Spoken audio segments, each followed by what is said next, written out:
Blessings Bakhanyiselwa. We thank you for joining us on our video series on the mysteries of the ancestral cloths. And today we are discussing this cloth right here, the fish cloth. The fish cloth is a very sacred cloth. It is very special and important because it holds one of the deepest mysteries of initiation. When we spoke about the crocodile, we said it is the guardian of all water spirits except for the fishes.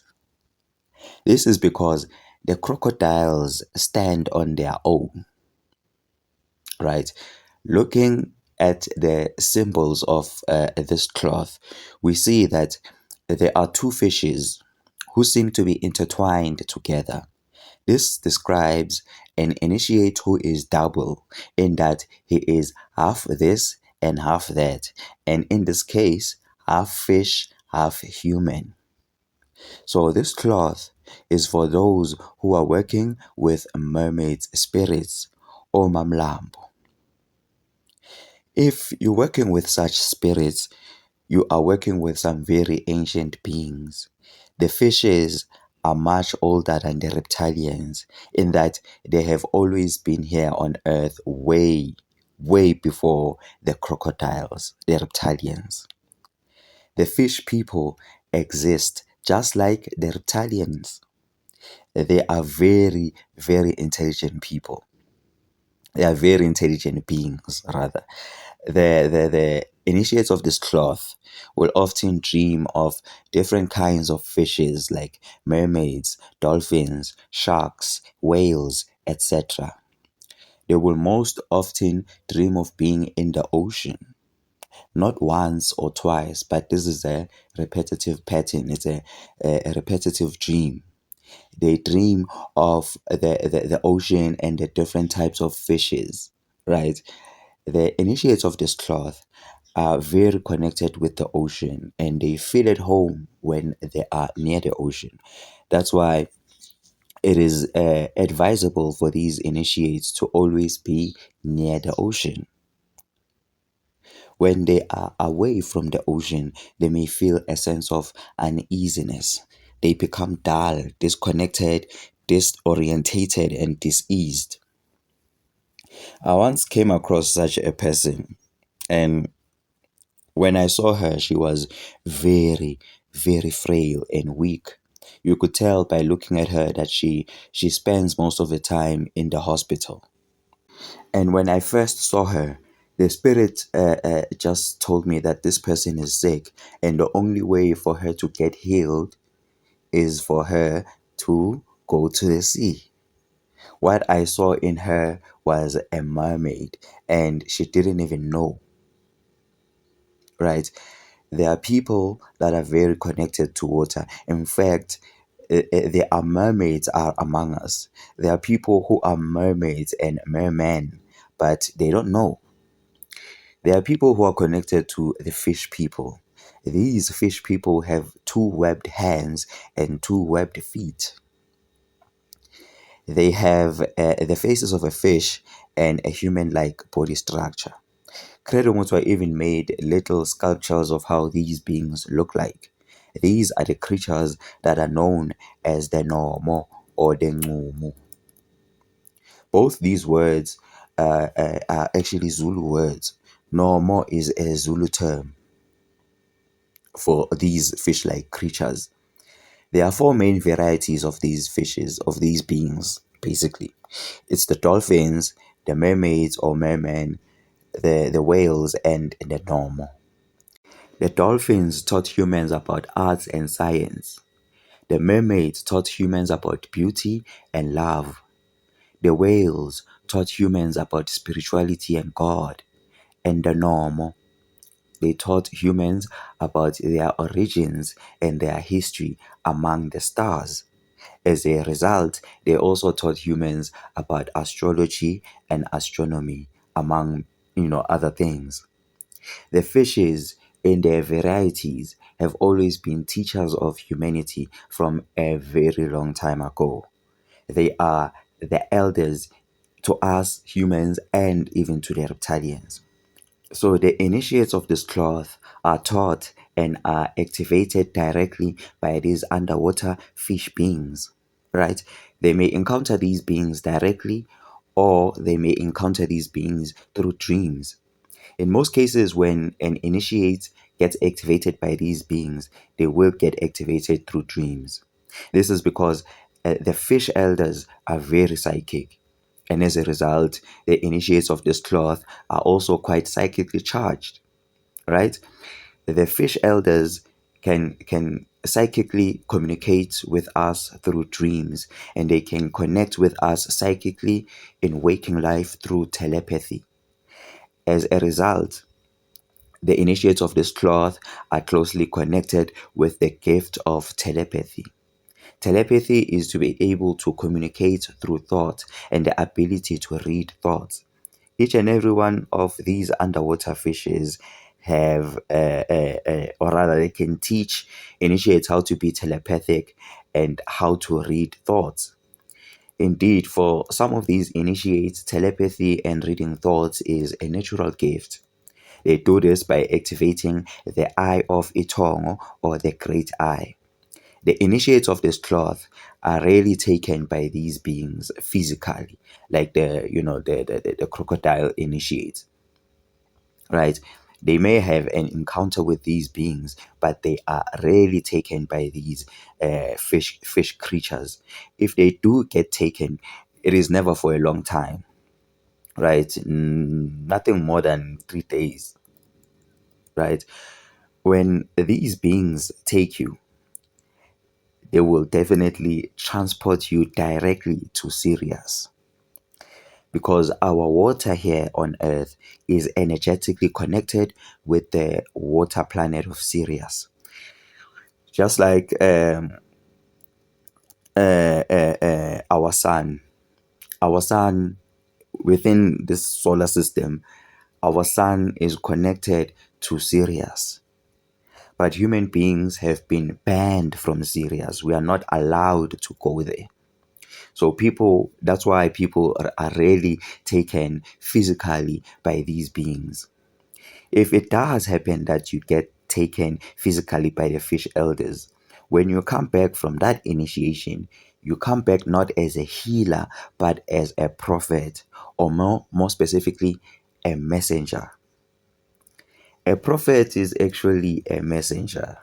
Some people work with messengers, and some people are the messengers. Abanye abantu basebenza ngezithunywa, abanye abantu yizithunywa ngokwabo.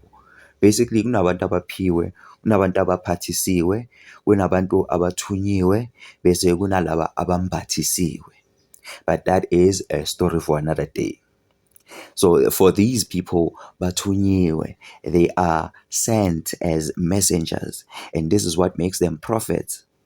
A prophet is not really someone who can prophesy or see the future. Yes, he can do that, but that is not his focus, and it's not what makes him a prophet. Anyone can see the future, really. A prophet has a message because he is a messenger. He has something to tell. He has something to say. He has been sent to say something. He carries a message, and the message can be literally about anything. It can be about the future, it can be about the past, it can be about the present. His message can be about a specific teaching, a specific revelation, right? Or a tiny piece of enlightenment. Really, it can be about anything. The point is that he has a message because he is a messenger. Kesirungwe is tunwa. Sometimes she has a whole bunch of messages that she has to relay, right? And sometimes it's just a simple message of, let's love each other, as simple as that. So when you dream of this cloth, or when you have this cloth, it means you are a true prophet, one who carries a specific message for the world. We are not talking about an initiate who has a message for an individual, or a message for two people, or a whole family. We are talking about an initiate who has a message for a tribe, a whole race, a whole nation, a continent, or even the whole world. Another thing you must notice is that the message of a true prophet is consistent and unchanging, because you can't change your message as a prophet. You can expand your message, you can simplify it, but you cannot change it. Religious people will tell you that God doesn't change his message, right? He never changed his word. Traditional people will tell you that ancestors or the gods can never change their messages. The message of a prophet remains the same all throughout. When his message is love, it remains like that until he dies, right? Because his messages are messages that come from the Spirit. So it is by this definition that we say that the initiates of this cloth are the prophets, izithunywa, the messengers. When a person is initiated by these beings, he or she becomes half fish and half human. And such a double condition is expressed through sacred stories. Like the story of a baby who was born with fish scales on, a little part of his body. And that baby will grow up to be a great prophet or a great prophetess. There are many of these secret stories. Such a double condition of being half fish and half human is also represented by these two fishes on the cloth. And as you can see, how they are intertwined together. On the other hand, the two fishes that we see on this cloth, they represent the energy of Pisces. This is basically our South African traditional version of Pisces. The initiates of this cloth embody the energy of Pisces. They embody Nut in their energy. This now also points them towards the sky and the stars, because Vele, the fish elders, are very much connected to the stars. When you gaze at a dolphin, you get this starry feeling, a very out of this a very out of this world type of feeling. When we combine Western astrology and Kemetic astrology, we find that on one side, Pisces is represented by the fishes, the two fishes, that it is connected to water, the water element. Nut is the Kemetic version of Pisces, and she is known as the sky goddess. Thus, she is associated with the sky and the stars. So we see that there is a connection between water and the stars, even through astrology. And like I said, our water here on earth is connected to the waters of Sirius. And I'm serious. On the other hand, the initiates of this cloth are those who belong to the lineage of the Dogon priesthood. In fact, this cloth is the South African version of the Dogon priesthood. In Southern Africa, we had our own lineage of Dogon priests. Among the Sotos, the Tswanas, the Zulus, Bushmen, Xhosas, and many other tribes. There were initiates who specifically preserved the messages of the watery star gods and their knowledge from the stars. These initiates were the prophets, just like the Dogons. The Dogons are prophets because more than anything else, they carry a specific message. This message is precise, consistent, and unchanging, and it is a message for the whole world. This cloth is the South African version of the Dogon priesthood. The two fishes that we see here also represent the two great normal beings that saved humans from being destroyed. Right? And this was Wowane and Mbangu, two brothers. So the two fishes that we see represented on this cloth are Wowane Nombaku. Wowane is also known as Oannes in Greek mythology. In fact, Oannes is a Greek word for a Persian god who was called Uwana. The initiates of this cloth are also gifted with working with water. They are the water healers, the water diviners, those who are able to use water for healing and divination. These are the Uab priests. They who use water to purify everything. They purify people, objects, places using water. They are the Uab priests, the Baptists, ababhabhadisi, abasebenzi bamanzi, or umprofeti wamanzi, musebeletsi. They can use water to heal, to divine, to purify, and also to communicate. They can use water as a communication device to communicate with the star beings, specifically from Sirius. And how is this possible, you may ask? Well, this is because our earth water is connected to the waters of Sirius. When you communicate with these beings, you don't really need any silver metals, like in the case of the crocodiles, right? You may you may offer crystals, rather. And in fact, more than any offerings, you can use crystals to communicate directly with the beings from Sirius. You can just imagine the intensity when you use the combination of water and crystals. Crystals are also communication devices. So as I said earlier, the initiates of this cloth are those who are water healers, in that they can heal and divine using water, right? And these people should not be confused with those initiates who are able to shapeshift and change into water, right? Those water shapeshifters, water shamans. Now, with these people, these are the water priests. They cannot change into water, but they can bend water. They are the water benders, basically. These initiates can change water into wine. In other words, they can change ordinary water into an elixir. These initiates can also communicate through water, like I said, and they can also use water to see for divination.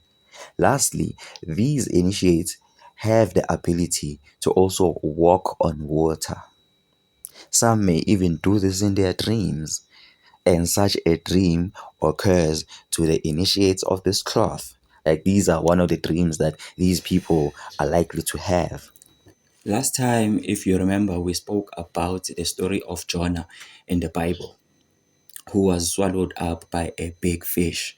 We used Jonah as an example for an underwater initiate just to make a point. But if we go by the symbols, in truth, Jonah actually belongs to this cloth, the fish cloth, not the crocodile.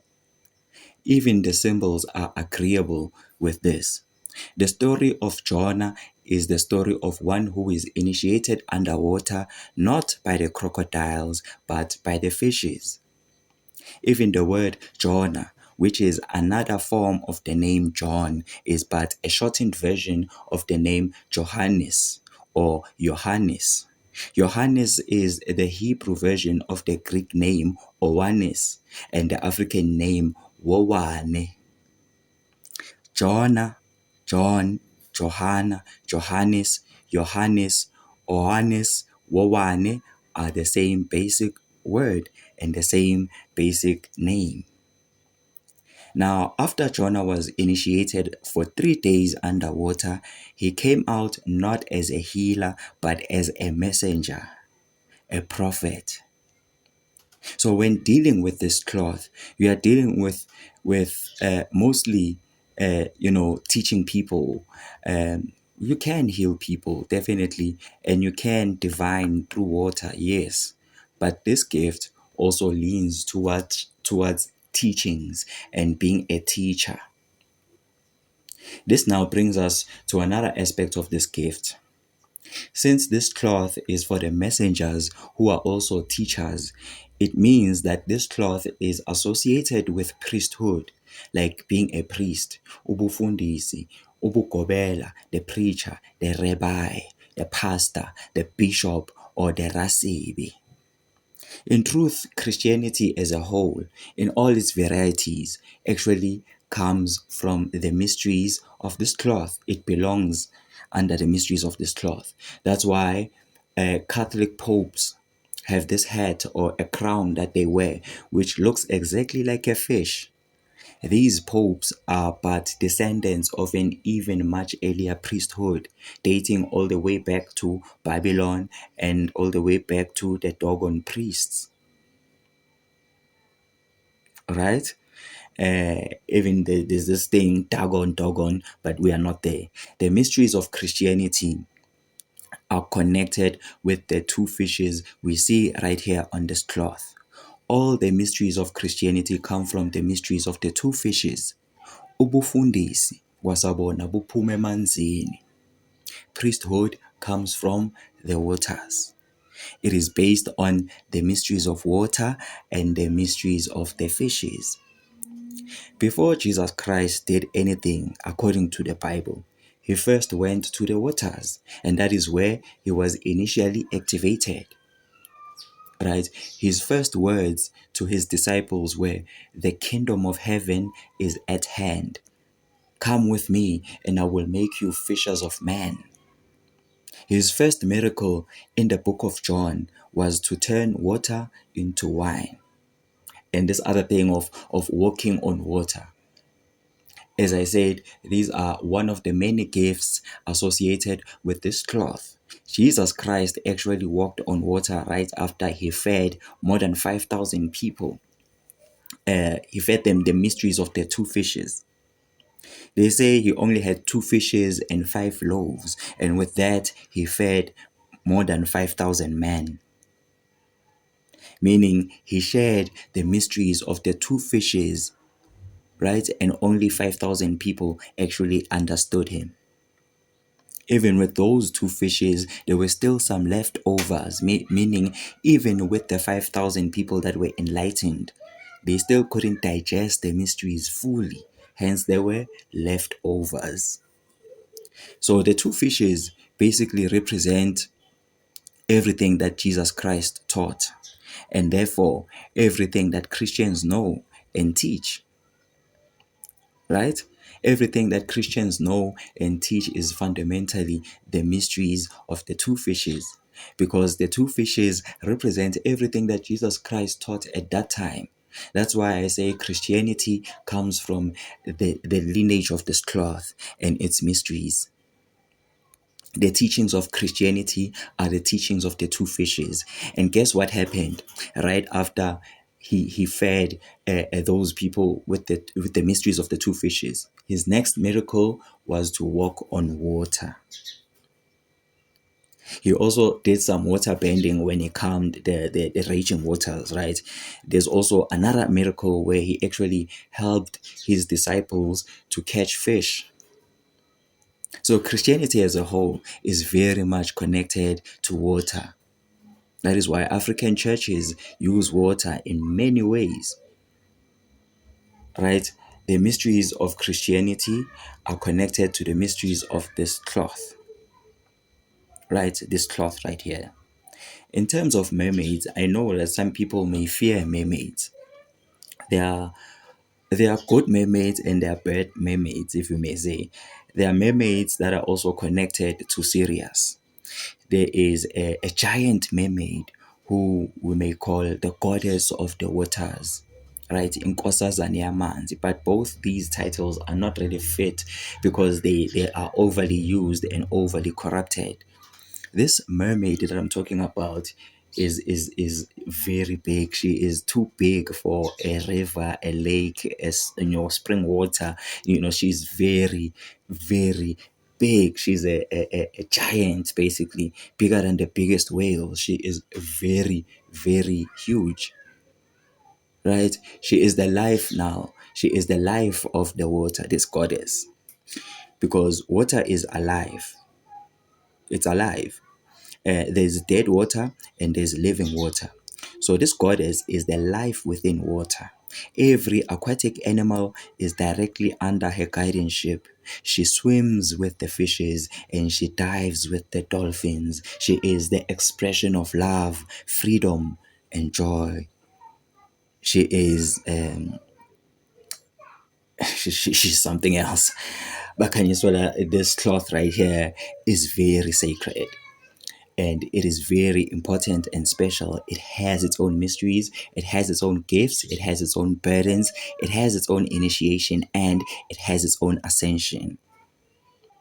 Like I said earlier, the mermaids taught us about beauty and love, right? And this is why mermaids are usually associated with fertility. In fact, when you check out many of the stories about the fish people, right, the mermaids, they are usually associated with fertility, abundance, and wealth, right? Even Wawan or oneness, right? But now I want us to look at the fertility side of this cloth. Because this cloth is connected to a very important initiate. It is connected to those ancient initiates who are called the Babelegisi or Ababelegisi, the initiated midwives. These were initiated females who took care of pregnant women. They helped them give birth, they initiated girls into womanhood, and they initiated women into motherhood, and they initiated mothers into grandmotherhood. At some point in our human history, such initiations were very, very high. But when men started taking over the world, many of these sacred women initiations went underground, right? And they have been hidden ever since. These women initiations were so hidden that they would even have a secret society within a secret society. This is so true on so many levels because even now we are talking about the female aspect of this cloth. And when we do that, we are actually revealing a secret within a secret. And this secret is the woman. Most of the sacred mysteries of the woman were kept hidden under the initiation of this cloth. The Babelechisi were initiated into the mysteries of women, and they had their own secret traditions exclusive only to them, having to do with the mysteries of the sacred prostitute or the holy whore, and the mysteries of the sacred virgin or the holy mother, and also the mysteries of the three sisters. One is a young divine virgin, the other one is a divine mother, and the last one is a divine grandmother. All of these mysteries belong to this cloth. So, under this cloth, we basically have the high priest and we have the initiated midwives. Both are connected to this one cloth. This is quite an unlikely pair if you think about it, but it's the reason why we get the story of Jesus Christ, a high priest that is well connected with the mysteries of the virgin birth,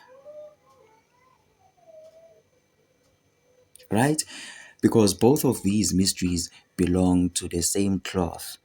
And this is the cloth right here. It is the cloth of the Babelechisi, the initiated midwives. And at the same time, it is the cloth of the Abafundisi, the teacher, the priests, the prophets, etc.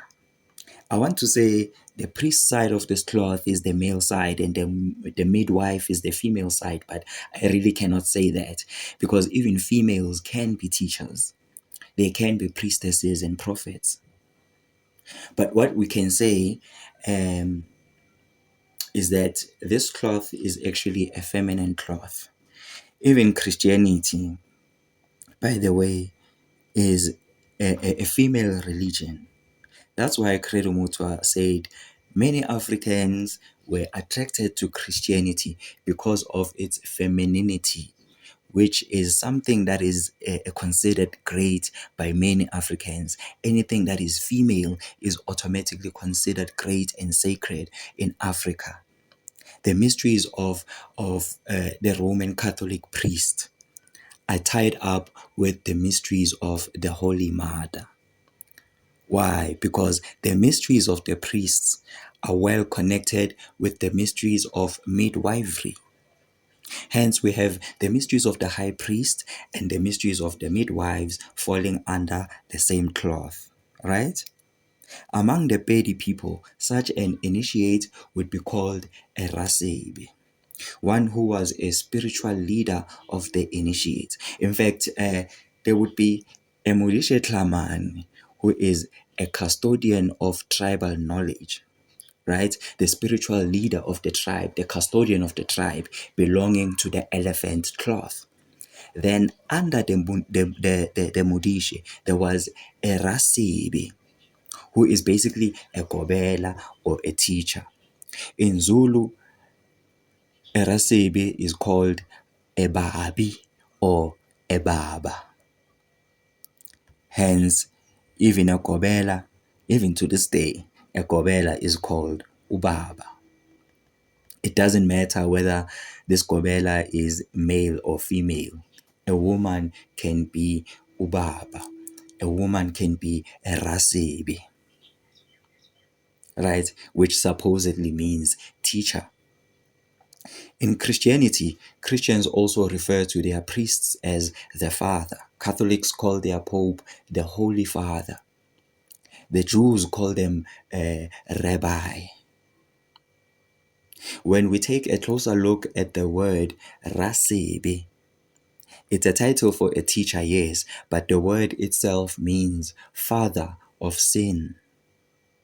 Ra means father and Sebi means sin. Another version of the word Rasibi is Rabbi or Rabbi. These words are the same, basically, right? Rabbi is a Hebrew word, but it is also an African word which means father of sins. Ra means father. B means sin or evil. In Zulu, a rabbi would be called Babi. That would be like the direct translation, or simply Baba. Ra, Ba, B, or Ba. Even in India, when you reach a certain level of mastery, the level of a teacher, they call you a Baba. So the initiates of this cloth are the high priests, the rabbi, the rasibi, the baba, the guru, the gobela, the umfundisi. Before I got carried away into explaining these words, I wanted to tell you about a rasibi who was also a mubelechisi, a female rabbi who was also an initiated midwife. But I'm really out of time. Just know that this cloth is a female cloth. It has a lot of femaleness, but of course, it doesn't mean that it's only for women, right? This cloth is a very sacred cloth. It has its own gifts, it has its own mysteries, it has its own burdens, it has its own initiation, and definitely it has its own ascension. We said a lot, we covered a lot, but we didn't really talk about ascension. Right, there's a lot to say here, but what I can say for now is that these beings are helping us towards ascension. They are very, very much, invested in human evolution, human ascension. I want to say that this is an ascension cloth because there's a lot of ascension going on around here, right? There's definitely a lot of it here. But at the same time, there's another cloth which is strictly based upon the mysteries of ascension. Right, but even with this cloth here, it's very, very connected to the mysteries of ascension. Bakanyiselwa, we thank you for joining our session for today. Do make sure that you tune in as we go deeper into the mysteries of the ancestral cloths. We have come to the end of our video. And don't forget to like, don't forget to subscribe for more videos. Yahoo!